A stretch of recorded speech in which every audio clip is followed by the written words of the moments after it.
বিসমিল্লাহির রহমানির রহিম। আসসালামু আলাইকুম। অনেকের মনে এরকম প্রশ্ন থাকে যে ভাইয়া কোথাও কোচিং না করে ঘরে বসে চান্স পাওয়া সম্ভব কিনা বিশ্ববিদ্যালয় বা ইঞ্জিনিয়ারিং বা মেডিকেলে। দেখেন, এই প্রশ্নটা যদি আপনি 5 বছর আগে করতেন তাহলে একরকম উত্তর হতো, এখন 5 বছর পর তখন উত্তর ভিন্ন। এখন মনে প্রশ্ন আসতে পারে কেন ভাইয়া 5 বছর আগে কি হতো। দেখেন, আপনি যদি আমার কথা চিন্তা করেন, 2019 সালে আমি ইন্টার পাস করছি। তখন বাংলাদেশে এই যে ইটটেক যেটা বলে বা অনলাইনে ক্লাস, এই জিনিসটা কিন্তু করোনার আগে এত ছিল না। আমি যখন 19 সালে ইন্টার পাস করছি তখন ফাদ স্যার তার আমি ক্লাসটা নিজে তখন দেখতাম। তো আমি 2021 সালে শুরু করছি। 21 সালের পরে যারাই বিশ্ববিদ্যালয়ে চান্স পায় তারাই ইউটিউব চ্যানেল খুলে নেয়, ক্লাস করায়। এটা আসলে অনেক ভালো। তার মানে এখন যে পরিমাণ রিসোর্স, যেই পরিমাণ আপনি শিখতে পারবেন, এখন চ্যাট জিপিটি আছে, ইউটিউবে ভিডিও আছে, অনেক কিছু আপনার শেখার এখন সোর্স আছে। এই রিসোর্স থেকে আপনি জিনিসগুলো কালেক্ট করতে পারবেন, মানে যদি ওই পথে আগাইতে পারেন। এখন পথগুলো আমি দেখাই দেবো যে আপনি ঘরে বসে কিভাবে এখন পড়বেন, এই জিনিসটা আপনি করবেন।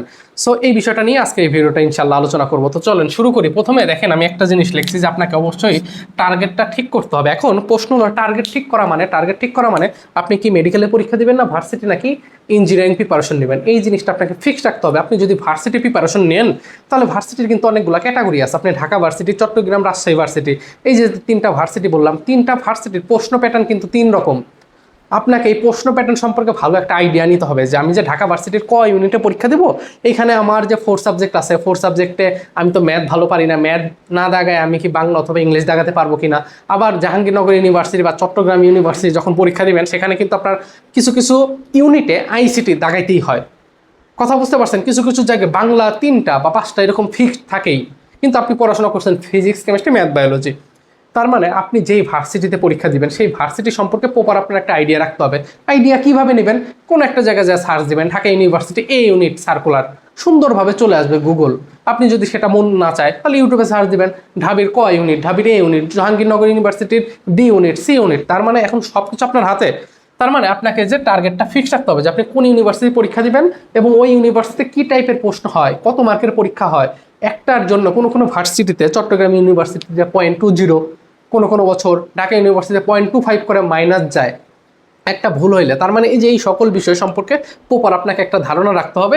এই জন্য আমি বললাম যে টার্গেটটা ঠিক রাখতে হবে যে কোন ভার্সিটি পরীক্ষা দেবেন, এই জিনিসটা প্রথম কথা। কারণ আপনি বাসায় বসে পরীক্ষা দিচ্ছেন, বাসায় বসে কোচিং করতেছেন। যেহেতু বাসায় বসে কোচিং করতেছেন, সব কিছু আপনাকে নিজের থেকে করতে হবে, কেউ এসে আপনাকে বলবে না। ওকে, 2 নম্বরের বিষয় হচ্ছে কোশ্চেন ব্যাংক। এটা হচ্ছে মোস্ট ইম্পর্টেন্ট কথা, যে কোশ্চেন ব্যাংক। এখন কোশ্চেন ব্যাংক মানেটা কি? কোশ্চেন ব্যাংক মানে হচ্ছে আপনি যেই ভার্সিটিতে পরীক্ষা দিবেন সেই ভার্সিটির প্রশ্ন প্যাটার্ন সম্পর্কে যদি আপনার প্রপার একটা ধারণা না থাকে তাহলে কিন্তু আপনি সেই ইউনিভার্সিটি ভালো একটা রেজাল্ট করতে পারবেন না। সো আপনাকে কোশ্চেন ব্যাংক অবশ্যই কিনতে হবে। আপনি বিশ্ববিদ্যালয়ে যদি পরীক্ষা দেন তাহলে 4 থেকে 5টা বিশ্ববিদ্যালয়ের প্রশ্ন ব্যাংক অ্যাটলিস্ট আপনার লাগবে। ঠিক আছে? তাহলে আপনি প্রশ্নের ধাঁচ সম্পর্কে বুঝতে পারবেন যে হ্যাঁ কী প্রশ্ন হয়। আমরা অনেক সময় বলি যে ঢাকা ইউনিভার্সিটিতে আপনার রিপিট হয় মানে একই টাইপের প্রশ্ন অনেক সময় 40 থেকে 50% একই টাইপের হয় প্রিভিয়াস ইয়ারগুলোতে। লাস্ট 2 বছর একটু চেঞ্জ আসছে, কিন্তু আপনি এই জিনিসটা আমরা কখন বলি, যখন প্রশ্ন ব্যাংক অ্যানালাইসিস করে আমরা যখন কোশ্চেনগুলো সলভ করাই। তার মানে আপনাকে প্রশ্ন ব্যাংকটা কিনতে হবে, এটা বাসায় বসে এটা করবেন। ওকে, 3 নম্বর বিষয় এটা হচ্ছে এই যে 2টা বললাম, 2টা থেকে আরও ইম্পর্টেন্ট, সেটা হচ্ছে রুটিন বানানো। দেখেন, আমরা যদি কোনো জায়গায় কোচিং করতে যাই সেখানে দেখা যায় যে আমাদের কোচিংয়ে ক্লাস করায়, ক্লাস শেষ করে আমরা এক্সাম দিই। তার মানে ওইখানে একটা রুটিনের মধ্যে সীমাবদ্ধ। কিন্তু আপনি বাসায় বসে যখন প্রিপারেশন নেবেন, আপনাকে সুন্দর করে একটা রুটিন আপনাকে নিজেকে বানাইতে হবে। এই রুটিনটা আপনাকে কেউ কখনোই বানাই দিবে না, কারণ আপনি বুঝতেছেন যে আপনার পড়ার এখন লেভেল কতটুকু। আপনি জানেন যে 2টা পেজ পড়তে আপনার বন্ধুর যদি 4 ঘন্টা লাগে, আপনার কি 4 ঘন্টার উপরে লাগবে না 4 ঘন্টার কম লাগবে, এটা আপনি জানেন। কারণ আপনার কতটুকু এটা তো আপনি জানেন, তাই না? একটা সাবজেক্টে কোন চ্যাপ্টার আপনার ভালো না ভালো সেটা আপনি জানেন, কোন দিনে কোনটা শেষ করবেন। তার মানে আমি যেটা বোঝাচ্ছি, আপনাকে সুন্দর একটা রুটিন বানাইতে হবে, যে রুটিনটা মাফিক আপনি সামনে 4 মাস আগাইতে পারেন। 4 মাসে সুন্দর একটা রুটিন বানাইতে হবে, এবং ওই রুটিনটা বানাইলে হবে না, সেটা মেনে আপনাকে চলতে হবে।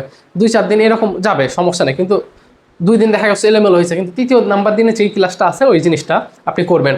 ওকে, 4 নম্বর বিষয় নোট করা। দেখেন, এই নোটটা যে আসলে কত বড় গুরুত্বপূর্ণ ভূমিকা পালন করবে। যখন অ্যাডমিশনে যে পরীক্ষা দিতে যাবেন, 4 মাস আপনি নিজে বাসায় বসে পড়লেন, এরপরে আপনি কি বিশ্ববিদ্যালয়গুলোতে পরীক্ষা দিবেন না? তো পরীক্ষা দেওয়ার আগ মুহূর্তে 2-3 দিন ওই যে আপনি যে নোট করছেন খাতাগুলো জাস্ট একটু করে দেখবেন, তাহলে আপনার মনে আসবে। আমি কি বুঝাইতে পারছি? এই নোট না করলে কিন্তু আপনি একটা শর্টকাট ট্রিক্স দেখতেছেন, ওফ এটা আসলে জোস, সাথে সাথে ওই জিনিসটা নোট করে রাখেন যাতে আপনি ওই জিনিসটা আবার দেখতে পারেন। ওকে, 5 নম্বর বিষয় হচ্ছে সময় নষ্ট না করা। তার আগে একটু বলি, যদি আজকে আমার এই ভিডিও প্রথম দেখে থাকেন, আমি অ্যাডমিশন নিয়ে কাজ করি। আপনাদের পুরো জার্নিতে এইচএসসি 26 ব্যাচের যারা আছেন, আমি আপনাদের সঙ্গে থাকবো ইনশাল্লাহ। সো আপনাদের হতাশ হওয়ার কোনো কারণ নেই, আমি প্রচুর পরিমাণে ক্লাস করাবো, শর্টকাট ট্রিক্সের ভিডিও আসবে। ঠিক আছে? সো আমার চ্যানেল নতুন হয়ে থাকলে একটু সাবস্ক্রাইব করে রাখবেন, ইনশাল্লাহ আশা করি হতাশ হবেন না।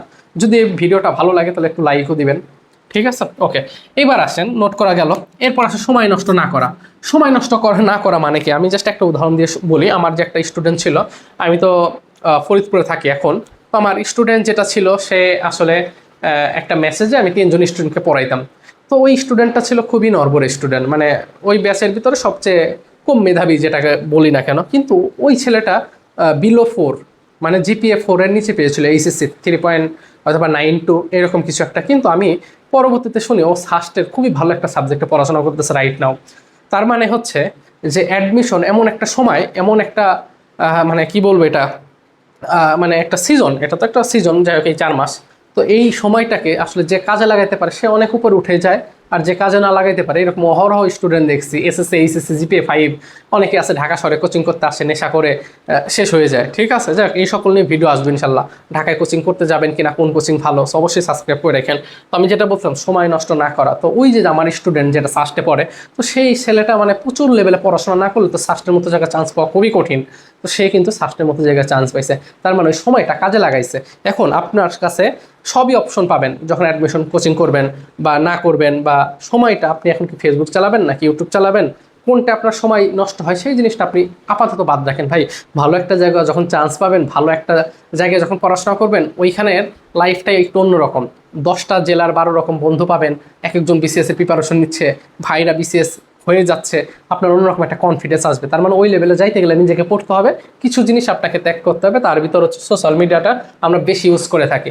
এখন সোশ্যাল মিডিয়ার ভালো দিক খারাপ দিক আছে, যেমন ইউটিউবে ভালো দিক খারাপ দিক আছে, কিন্তু ফেসবুক জিনিসটা খারাপ দিকটাই বেশি।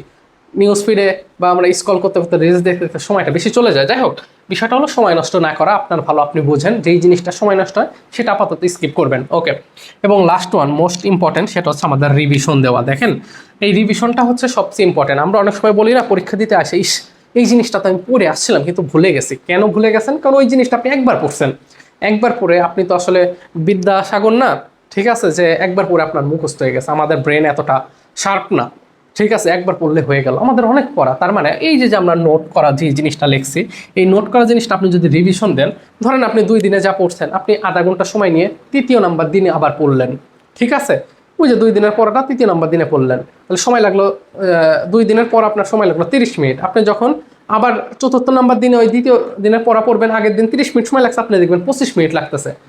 5ম নাম্বার দিন দেখবেন 20 মিনিট লাগতেছে। তার মানে প্রিভিয়াস এর পড়াটা বারবার যখন রিভিশন দিবেন, এটা আপনার জন্য খুবই গুরুত্বপূর্ণ, আপনাকে মনে করাই দিবে। আমি কি বুঝাইতে পারতেছি? হ্যাঁ, সো এই হচ্ছে কথা। আপনাদের জন্য সামনে অনেক সুন্দর কিছু অপেক্ষা করতেছে। আমি এখন থেকে আপনাদের সঙ্গে পুরোটা অ্যাডমিশন জার্নি জুড়ে থাকবো।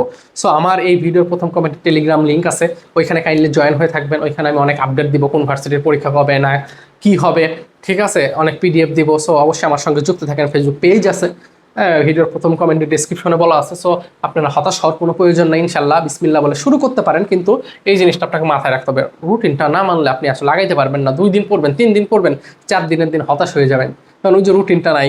ঠিক আছে, আজকে রাত ভরে পড়াশোনা করতেছেন, কালকের দিন সারাদিন ঘুমাইলেন, তাইলে কিন্তু হলো না। একটা ধারাবাহিকতার মধ্যে আপনাকে থাকতে হবে, ঠিক আছে, যে আমি প্রতিদিন 7 ঘন্টা করে পড়বো, ঠিক আছে, তাহলে এই কয়টা থেকে এই কয়টা 7 ঘন্টা, একদিনে 18 ঘন্টা আর একদিন ঘুম, তাহলে কিন্তু কাজ হবে না। সো ইনশাল্লাহ আমি আপনাদের সঙ্গে থাকবো। অ্যাজ এ মুসলিম হইলে নামাজের অনুরোধ থাকলো, 5 ওয়াক্ত নামাজ পড়বেন, আল্লাহর কাছে দোয়া করবেন। অন্য যে ধর্মাবলম্বী আছে, আপনারা আপনাদের ধর্ম পালন করেন, সৃষ্টিকর্তার কাছে চান, অবশ্যই সে আপনাকে হতাশ করবে না। পরিশ্রমীদের কখনোই আসলে হতাশ হইতে হয় না। ভালো থাকবেন, নিজের খেয়াল রাখবেন। আসসালামু আলাইকুম।